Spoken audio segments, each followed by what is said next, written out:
Okay, hi everybody.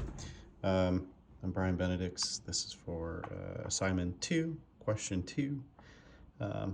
Rather than just try to code this, I'll use markup language to kind of represent this. I figured I would step through it via video and then embed the link into my submission. So Jared, I hope this is okay. But assignment 2, question 2. So really the assessment is proving that the minimum square error is as a function of bias squared and the variance with respect to y hat or prediction. So minimum square error is really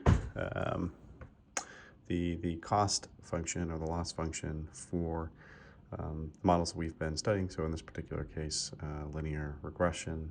So we're just starting with the proof from the assignment. I just did it just based on y and y hat. It was just easier for me to do it this way.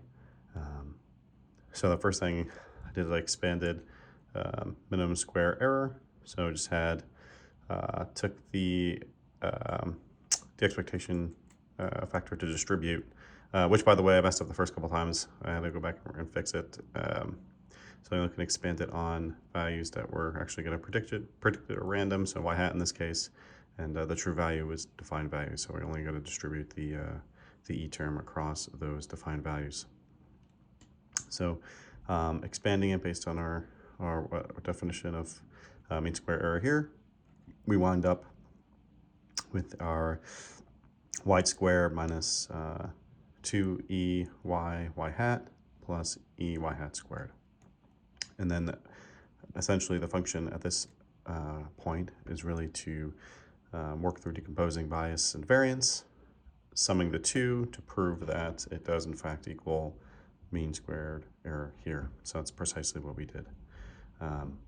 So just kind of going through, factoring across for bias squared based on the original bias equation on the top of the sheet, and then doing the same thing for variance. And then adding them together, we see terms cancel, and you're left with just obviously rewritten, but the y squared term, the expectation value y hat squared, and a -2 expected value y hat term. So this is just overall showing that the minimum square error is in fact your bias squared plus your variance.